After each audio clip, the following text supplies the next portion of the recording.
Welcome back to my channel.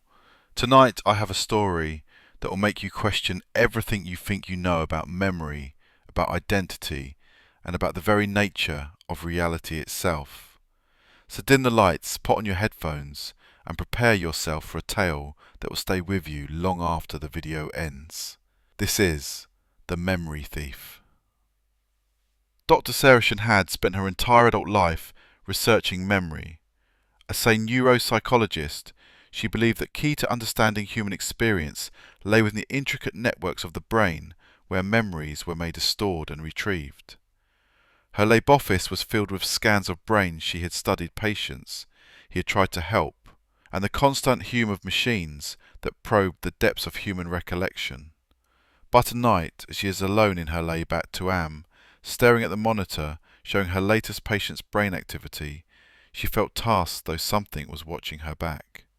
The patient was John Harrison, a 45-year-old man who had been brought to her 3 months ago by his family after he started experiencing what he called memory episodes. He would suddenly start talking about events that had never happened, people he had never met, places he had never been, but they described them with such vivid tale, such personal motion that it was chilling to hear. More unnerving, these false memories weren't random. They were specific, structured, and seemed to connect to real events from other people's lives. Sarah had spent weeks studying John's case. She had done every test that she knew how: brain scans, cognitive tests, psychiatrist evaluations. Everything came back normal.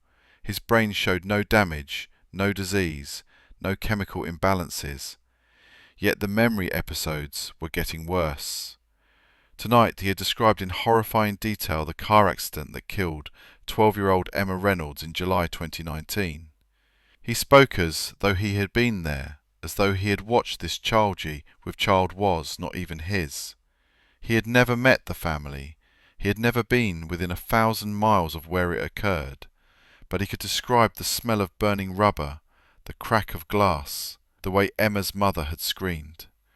Sarah had verified every detail, every single one was spectrously accurate. That was impossible, yet there it was. She reached for her notes and began writing her observations for the night. John was displaying knowledge of personal memories belonging to Emma Reynolds' mother. The memories were not just accurate, they were profoundly personal, containing emotional details that only Evelyn Reynolds herself could have known. As she wrote, she noticed something else. The family had mentioned that since John started these episodes, his own memories had becoming fuzzier. He struggled to remember details about this childhood, his wedding day, his children's first words. It was as though his own memories were being replaced by these foreign intrusions. The idea formed slowly in her min. It was madness, impossible, against everything he knew about the laws of nature. But what if memories could transfer? What if they weren't as fixed as people believed? What if they could move from one person to another? She shut the rider once. It was nonsense. But then she remembered cases she had read about years ago. Strange, unexplained phenomena, fatigue, confusion, and the gradual loss of identity. The cases were rare, documented only in obscure journal, dismissed by mainstream science. But the symptoms sounded remarkably similar to what she was observing with John. She began researching, digging through old journals, case reports, anything she could find. What she found made her stomach lurch. There were dozens of cases, stretching back decades, patients who suddenly exhibited memories that belonged to other people, while slowly losing their own identity. And in every case, somewhere nearby, there had always been a recent death of someone young, someone whole left behind, memories too potent to simply disappear. The pattern was clear.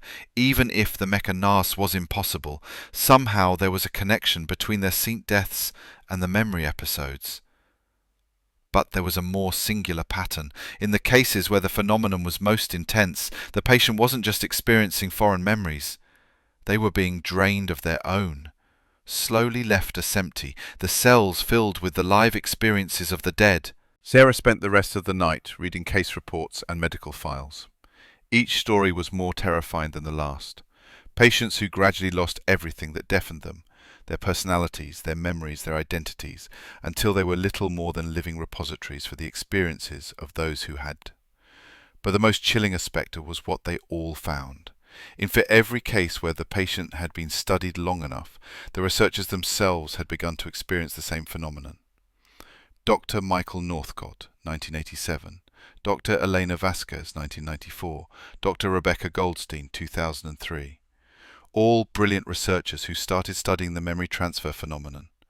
All were fated to have experienced memory episodes themselves shortly before their deaths.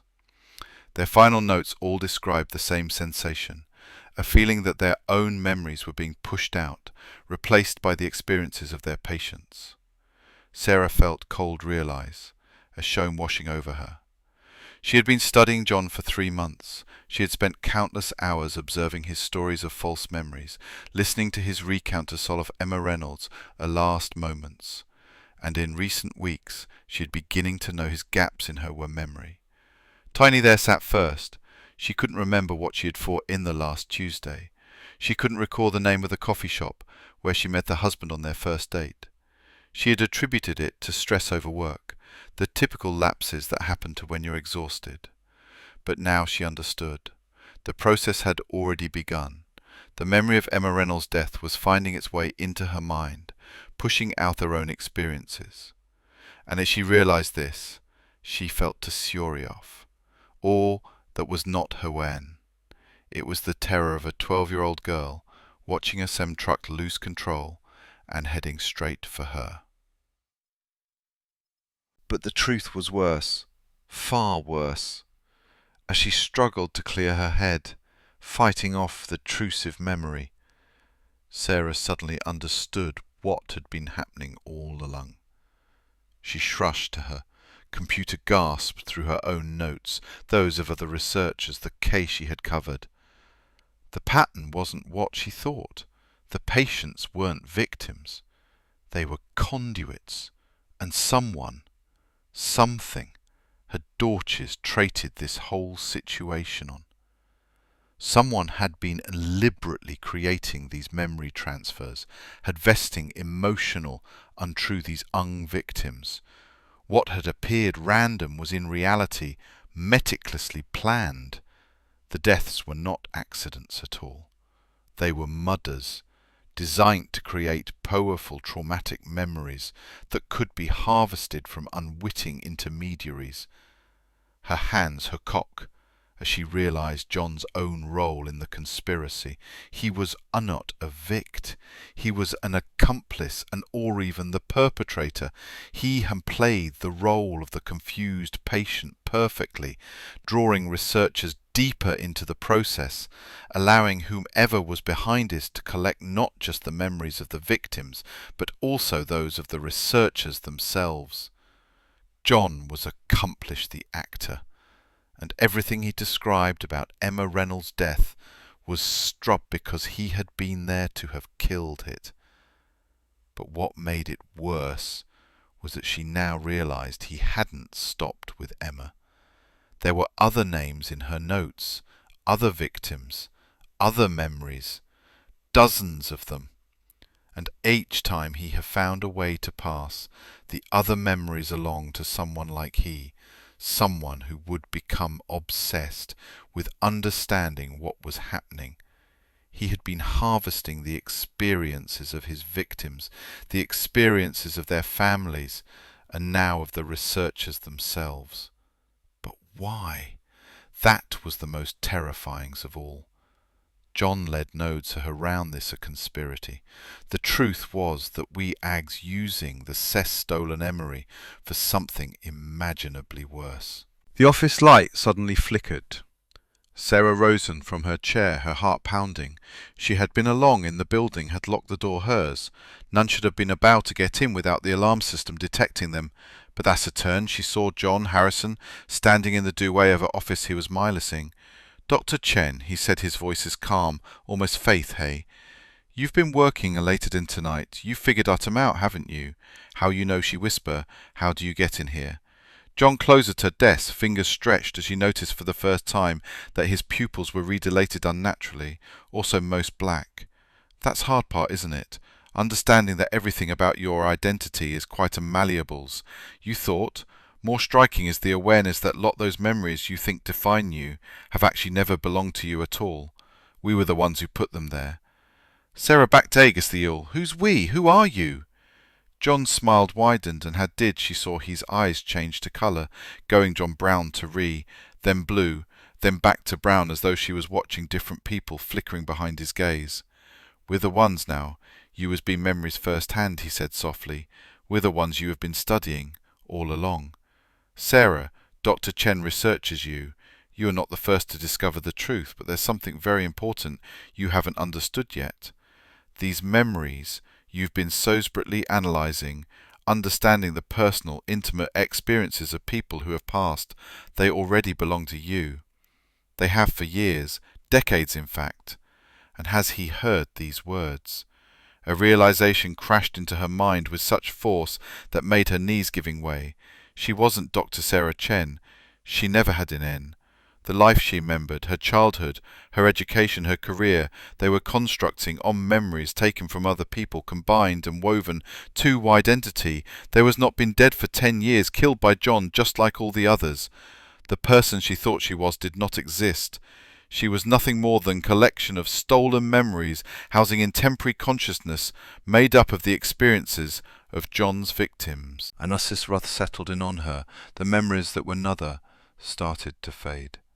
She remembered being Oma, running into the street without looking for long, the impact of the semi-truck. She remembered being Tevelin, Emma's mother, watching her daughter die screaming up till her throat was a war. She remembered being dozens of other victors, all of whom had been killed by John, all of whom had their memories Ed stored within its impossible mind. And she realized that John was simply another vessel like herself. The memories packed within weren't this own. He was a collection of consciousnesses comprising persons whose lives had been stole centuries ago. The thing masquerading as human had been assuming identities for much longer than anyone could have imagined, and rowing. The real horror was that she remembered everything. Every victim, every murder, every moments of pain and terror had defined the last second, for life for each person John had killed. And he remembered watching as previous researchers like herself had discovered the truth, had their own identities taken from the man, been absorbed into the endless sigh of memory and consciousness. But she finally understood why been rare a thirst people had been killed, simply for their memories. John needed building something almost God, like a consciousness for Zenota contain thousands so individual experiences. He shareriting a mortal min, one for by his living experience of all his prey, and as she fell the rogue identity dissolving like mist felt. A sin sov wish she had been replaced by the overpowering sensation of being everything, every one. He last real hut that belonged to Sarah Chen was a terribly wonder. How and others like John were out there, and how any more innocent people died to feed the insatiable appetite of these things that can, some not just lives, but the very essence of what makes Hughes human. And that's where our story ends tonight. The memory thief reminds us that identity itself might be more fragile than we think, and that there are things in this world that hunger for more than just our lives. They hunger for our very selves. If you enjoyed this story, please hit that like button and subscribe for more horror content. And remember, the next time you can't quite recall a memory, ask yourself, was it ever really yours to begin with? Sweet dreams, everyone. I'll see you in the next video.